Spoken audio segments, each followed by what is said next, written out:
श्री कुंज बिहारी श्री हरिदास अटल विपुल विहारिन दास, जय जय श्यामा जय जय श्याम और जय जय श्री वृंदावन धाम। तो हम आ चुके हैं महालक्ष्मी टेम्पल पर, जो कि बेलवन में है, यानी माता लक्ष्मी का एक वो स्थान देवी मैया का जहां पर वो क्यों विराजमान हुई, किस रीजन से विराजमान हुई और किस स्वभाव से विराजमान हुई। उनका स्वभाव भी बदल गया था। लेकिन यहाँ पर हम देखेंगे पहले प्रसाद वितरण भी जो हमने रखा है, तो पहले प्रसाद वितरण भी देखकर फिर हम चलते हैं और यहाँ पर वहां पर पंडित जी से भी पूछेंगे यहाँ की लीला के बारे में। अरे बाबा है दो पीछे, शाम बाबा पीछे इन्हें। तो बेटा जूता पहन के नीचे, चप्पल। तो ये यहाँ पर हमने खीर प्रसाद भी रखा है, पूड़ी सब्जी और वहाँ भी खीर। तो ये प्रसाद, हाँ ये लगा।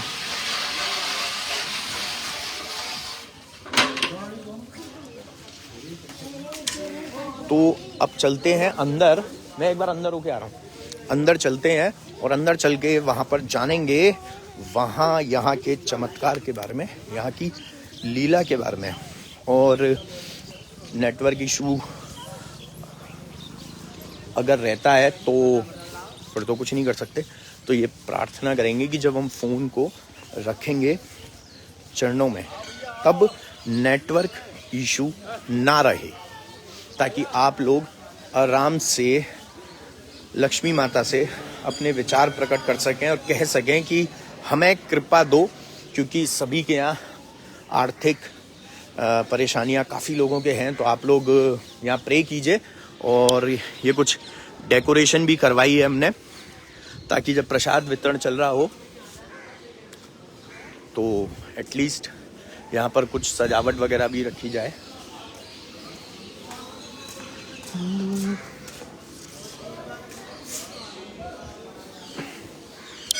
तो यहाँ से हम चलते हैं पहले एक बार सामने आराम से।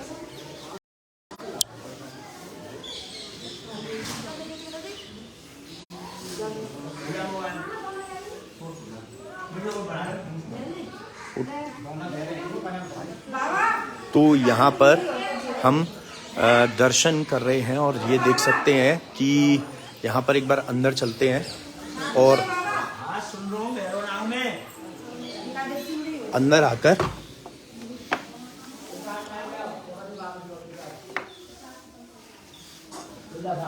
यहाँ माता रानी के दर्शन कर सकते हैं।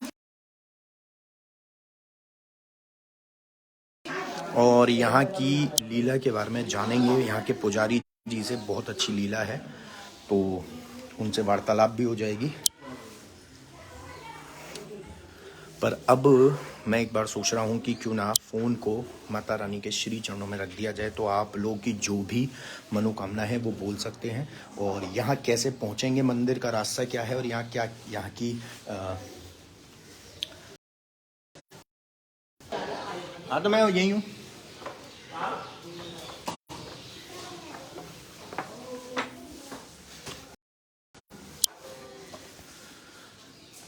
तो यहाँ फ़ोन को मैं रख देता हूँ उनके श्री चरणों में पुष्प के जरिए। तो एक ये पुष्प हमने लिया है। चलिए पहले, हाँ यही बोल माता रानी की जय। तो यहाँ की महिमा के बारे में हमको जानना चाहते हैं। यहाँ विराजमान श्री महालक्ष्मी जी वे भगवान श्री कृष्ण बाल स्वरूप में, लक्ष्मी माता तपस्या मुद्रा में और कृष्णा सेवा भाव में जैसे बैठे कोई माँ के पास बेटा बैठा हुआ हो। बिल्कुल। कि नारायण सभी मंदिरों में सबका स्वामी बन के बैठा है, बेटा कहीं नहीं बना। जो कृष्ण है स्वयं विष्णु है, कि द्वापर में अवतार हुआ कृष्ण का स्वयं विष्णु ही थे। उन्होंने ब्रज में आके जन्म लिया। जन्म लेने के साथ साथ वात्सल्य भाव, प्रेम, रस, भक्ति, वैराग्य, तप, सौंदर्य, माधुर्य, लीला ये नारायण ने ब्रज में दिखाया था। तो उन्होंने सतपुर माँ पर एक महाराज किया था। तो उस महाराष्ट्र में 16,108 गोपिकाएं थी। Okay. और स्वयं शंकर भगवान गोपी का रूप धारण करके गोपेश्वर बनकर वो भी इसमें प्रवेश थे। तो रास का शुभारंभ किया केशव ने, तो बंसी के द्वारा किया। सर्वप्रथम कृष्णा ने अपनी वेणु बजाई, तो वेणु की आवाज तीनों लोगों में गुंजयमान हो गई, प्रकृति थम गई, जगत में सन्नाटा आ गया, केवल बंसी की धुन कोई ध्वनि नहीं है जी। तो वो आवाज वैकुंठ में श्री महालक्ष्मी को सुनाई पड़ी। लक्ष्मी और महालक्ष्मी में बहुत डिफरेंस है जी। महालक्ष्मी नारायण के वक्ष स्थल में वास करती हैं, कभी भी आत्मा परमात्मा का साथ नहीं छोड़ती। ये स्थूल शरीर नष्ट हो जाता है, आत्मा परमात्मा में विलीन हो जाती है। और जो नारायण की पत्नियां लक्ष्मियां हैं, वो तो जगत में द्वेष पैदा कर देती हैं, किसी को तो पॉलिथीन बनवा देती हैं, कोई बंदा चुम्बक बांध के रोड पर ही घूमता फिरता रहता है, किसी को करोड़पति बना देती है, किसी को ये नहीं पता मेरे पास कितनी प्रॉपर्टी है। वो नारायण की पत्नियां का कार्य है, जिनको संतों ने ठगनी भी बोला है कि माया महा ठगनी हम जानी, विष्णु के कमला बन बैठी, सब भूखे सब भवानी, तीरथ में गंगा बन बैठी, ब्रह्मा की ब्रह्माणी, माया महा ठगनी हम जानी। वो कौन कौन सी है? जिनको अष्ट लक्ष्मी कहते हैं, जैसे कि आदि लक्ष्मी, योग लक्ष्मी, वैभव लक्ष्मी, संतान लक्ष्मी, गज लक्ष्मी, ऐश्वर्य लक्ष्मी, धन लक्ष्मी, विजया लक्ष्मी, ये है महालक्ष्मी। महालक्ष्मी के लिए पूरा संसार एक समान है। इसी में रहने वाला है, उसको भी भोजन कफन चाहिए, फुटपाथ पर रहने वाला है, उसको भी भोजन कफन चाहिए, और तो बीच की अवस्था जीने की, कोई किसी प्रकार जीता है तो कोई किसी प्रकार जीता है। तो उन्होंने पूछा कि नारायण, ये बंसी की आवाज कहाँ से आ रही है? श्री नारायण ने कहा कि वृंदावन से। क्यों? कि वृंदावन के अंदर महाराज हो रहा है। उस महाराज को कौन कर रहा है वो? उन्होंने कहा उस महाराज को छोटा सा बालक है, जिसकी अवस्था 8 वर्ष की है, उसका नाम कृष्ण है, वो कर रहा है। तो उनको अचंबा हुआ, 8 वर्ष की अवस्था, 33 कोटि के देवता दर्शन करने के लिए जा रहे हैं, शंकर भगवान भी दौड़े चले जा रहे हैं, तो कोई दिव्य बालक है तो मैं भी वृंदावन जाऊंगी। तो नारायण को तो पता था ये तो माया है, ये वैभव है, ये ऐश्वर्य है, राधा रानी भक्ति है, राधा रानी वैराग्य है, राधा रानी तप है, राधा रानी की योग, इसको नहीं आने देगी। परंतु जबरदस्ती करके बैकुंठ से सीधा वृंदावन चल देती है। इधर राधा रानी को पता पड़ता है, तो राधा रानी कृष्ण प्यारे से ज्यादा होशियार है। ये कहते हैं कि भगत के बस में है भगवान जी। परसोत्तम श्री राम 12 कला से अवतार है, कृष्णा 16 कला से अवतार है, राधा रानी पुष्पांजलि 64 कला से अवतार है। राधा रानी ने सोचा अगर लक्ष्मी जी का रास के अंदर प्रवेश हो जाएगा तो उसका तो भाव भी बदल जाएगा, वो तो गोपी भाव बना बताएगी, उसको वैराग हो जाएगा। जब महालक्ष्मी कोई वैराग हो जाएगा तो संसार कैसे चलेगा? exactly. उसको तो रोका जाए। बिल्कुल। तो उन्होंने श्री कृष्ण भगवान से कहा कि साहब आप रास कर रहे हो, बैकुंठ से श्री महालक्ष्मी जी आ रही हैं, वो तो इतने ही सुंदर हैं कि सभी देवता मोहित हो जाएंगे और आप भी मोहित हो जाओगे, पूरा जगत ही मायावादी हो जाएगा, कोई नहीं जानेगा भक्ति को, दान को, पुण्य को, रोकिए ना करो।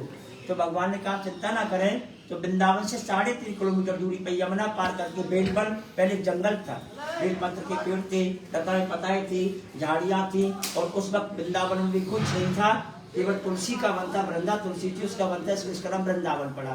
तो भगवान श्री कृष्ण ने वृंदावन से 3.5 किलोमीटर दूरी पर बेलवन में इनको रोक लिया। पूछा आप दोनों कहाँ जा रही हो? तो महालक्ष्मी ने कहा कि मैं बैकुंठ में वास बसने वाली नारायण की एक आत्मा हूँ, मेरा नाम श्री महालक्ष्मी है, मैं बैकुंठ से आई हूँ, सीधा वृंदावन जा रही हूँ। उन्होंने कहा आप नहीं जा सकती हो, तो उनको क्रोध आ गया, तो नहीं जा सकती हूँ, मैं सुंदर नहीं हूँ, क्या मैं स्त्री नहीं हूँ? प्रकृति के 3 गुण मेरे अंदर विद्यमान है, सत्वगुण, रजोगुण, तमोगुण, इतना भी संसार का ऐश्वर्य सब वैभव है वो मेरे हाथ है। और जो ब्रज की गोपिकाएं, गोबर डालने वाली, छाछ धोने वाली गोपिकाएं, उनको तो रास में प्रवेश मिला है, शंकर पुरुष होते उसे रास में प्रवेश मिला है। आप विष्णु की पत्नी श्री महालक्ष्मी से मना कर रहे हो। उन्होंने कहा कि आपको घमंड है ना कि मैं माया हूँ, मैं सुंदर हूँ, मैं ऐश्वर्य हूँ, मैं वैभव हूँ, मैं नारायण की पत्नी हूँ। पहले आप ऐश्वर्य भाव के घमंड का त्याग करो, माधुरी भाव बनाओ, गोपी भाव बनाओ, साधु जीवन बिताओ, वैराग्य लेके आओ, राधा रानी के चरणों की भक्ति करो, तब आना। तो इस जंगल में बैठ के पद्मासन स्थित देवी पर ब्रह्म सरोवरी परमेश्वर जगत माता महालक्ष्मी नमस्ते पद्मासन विराजमान होकर तपस्या करने लगी। तो भगवान श्री कृष्ण ने सोचा कि जंगल में स्त्री का रहना चाहिए, इसकी सेवा कौन करेगा? इधर राधा रानी सोचने लगी कि अतिथि देवो भव, आया हुआ अतिथि देवता के समान होता है, अगर मैं रास में रहूंगी तो लक्ष्मी जी का अपमान होगा, तो लक्ष्मी का सम्मान रखने के राधा रानी मान लेके मानसरोवर जंगल में जाके छुप गई। भगवान श्री कृष्ण सोचने लगे मैं किधर जाऊं, माया के पास जाऊं या भक्ति के पास जाऊं? सर्वप्रथम परमपिता परमात्मा को माया के पास आना पड़ा। आके देखा कि लक्ष्मी तपस्या कर रही है। उन्होंने सोचा बड़े रूप में इसके साथ रहूंगा तो देवता मुझे बदनाम करेंगे, क्योंकि नारायण ब्रज में बाल रूप में आए थे। तो बादशाह मामा के बोले माँ मैं भूखा हूँ। तो लक्ष्मी जी देखा रहे नारायण रोकने के लिए मुझसे माँ कह रहे हो, मेरे पास कुछ नहीं है प्रभु, 2 मुट्ठी चावल लाई थी बैकुंठ से खिचड़ी का भोग लगाइए। तो कन्हैया ने अपने हाथों से खिचड़ी का भोग लगाया, इसलिए अपने खिचड़ी का भोग लगता है। फिर राधा रानी को मनाया, तब रास किया, इनको वंचित रखा। आज भी महालक्ष्मी रास के लिए वंचित है।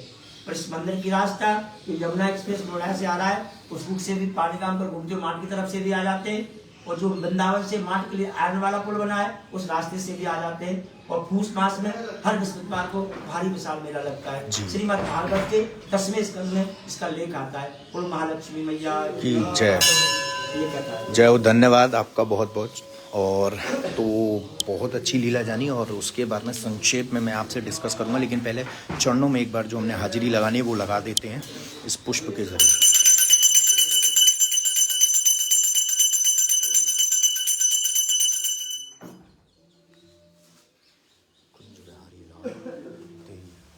सदा ही जय हो।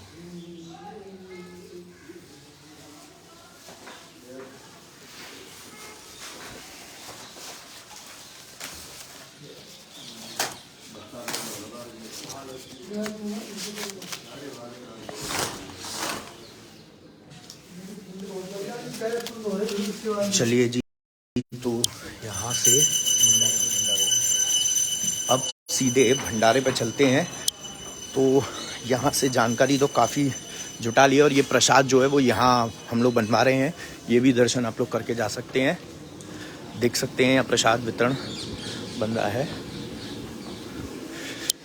तो यहाँ पर लक्ष्मी जी, महालक्ष्मी जी, बिल्कुल अब मैं यही कहूँगा, महालक्ष्मी माता का जो मंदिर है, और माता ही बिल्कुल एग्जैक्ट वर्ड होगा, क्योंकि हमारे जो लल्ला हैं उन्होंने भी यहाँ पर उनको माता बना लिया, यानी कि अपने इसके लिए कि भैया देवी देवताओं का जो उनके संग जुड़ाव है, और यहाँ पर वो किस भाव से आए हैं।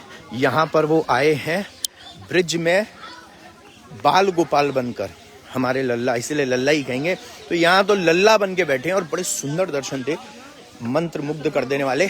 लेकिन हम लोग, आप लोग आ गए हैं जहाँ पर हमने मेरे बांकेवारी भक्त परिवार की ओर से ये भंडारा सेवा रखा है, जिसका कोई एक्स्ट्रा चार्ज नहीं लिया है।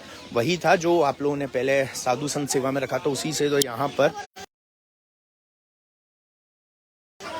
दर्शन करने बनते हैं भक्तों के भी।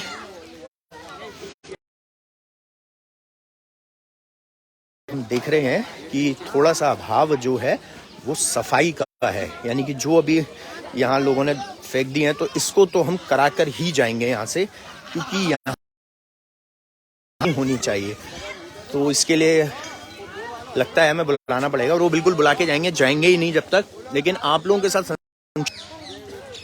थोड़ा सा नेटवर्क इशू हो रहा है, इसलिए मैं जल्दी जल्दी बात करता हूँ कि महालक्ष्मी माता यहाँ पर माता बन के बैठी हैं, और उनका महाराष्ट्र में प्रवेश नहीं हुआ था, जिसको देखने के लिए वो यहाँ पर वृंदावन ब्रिज धाम पर आई थी। लेकिन उनको यहाँ से करीब 3.5 किलोमीटर दूर कृष्ण जी ने यहाँ पर स्थान दे दिया, और थोड़ा सा रूट के बैठी हैं, यहाँ पर बैठी थी। लेकिन कृष्ण ने उनको मना लिया, कैसे, उनका लल्ला बनकर। और इसके पास में ही मानसरोवर जगह है, वहाँ पर भी राधा रानी ने अपनी कृपा करी है, कभी वहाँ पर भी जाएंगे। और इसके साथ में एक और चीज बता दूं कि यहाँ पर एक दर्शन जो बहुत सुंदर हुए ना लल्ला के बाल स्वरूप के, वो बहुत अच्छे लग रहे थे। तभी मैंने एक बार फोकस भी किया था कि उनके जो फेस पर एक जो ग्लो, या जो एक फेस पर जो एक्सप्रेशंस होते हैं, एक छोटे बच्चे के होते हैं। और फिर से कहूंगा, कल छोटे बच्चे की बातें हो रही थी, छोटे बच्चों से रिलेटेड बातें हो रही थी, और छोटे बाल गोपाल के दर्शन भी कल उन्होंने दिए थे। एक फिर से ये चमत्कार दिखाया कि आज यहाँ पर भी उन्होंने बाल गोपाल के, यानी कि एक छोटा बेबी के रूप में उन्होंने दर्शन दिए, लल्ला के रूप में दर्शन दिए हैं यहाँ पर कृष्ण जी ने। तो कृष्ण जी हमें हर जगह कृपा कर रहे हैं, यानी कि तुम कृष्ण को ढूंढने वृंदावन निकलोगे तो समझ लेना कृष्ण ने तुम्हें ढूंढ लिया है। अगर कृष्ण जी को, ठाकुर जी को हम ढूंढने निकलेंगे ना इस ब्रिज में, इस वृंदावन धाम में, तो यकीन मानो कृष्ण ने हमें ढूंढ लिया, या हमें ढूंढ रहे हैं। और वो जब ढूंढने निकलेंगे तो बहुत जल्दी मिल जाएंगे। तो समझ लीजिए कि हम चाहे उनको ढूंढ पाए ना हो, लेकिन उन्होंने हमको ढूंढ लिया। और ये बड़ी अच्छी बात है कि उन्होंने हमें ढूंढ लिया, और यही तो कृपा है जो उनकी हम पर आती है। और यहाँ से एक दर्शन और है जो मैं लेकर चलता हूँ आपको। यहाँ पर भंडारा तो चल ही रहा है, लेकिन यहाँ पर एक और दर्शन है जो मुझे अच्छे लग रहे हैं, वो मैं लेके चलता हूँ, जो सडनली अभी नजर पड़ी है।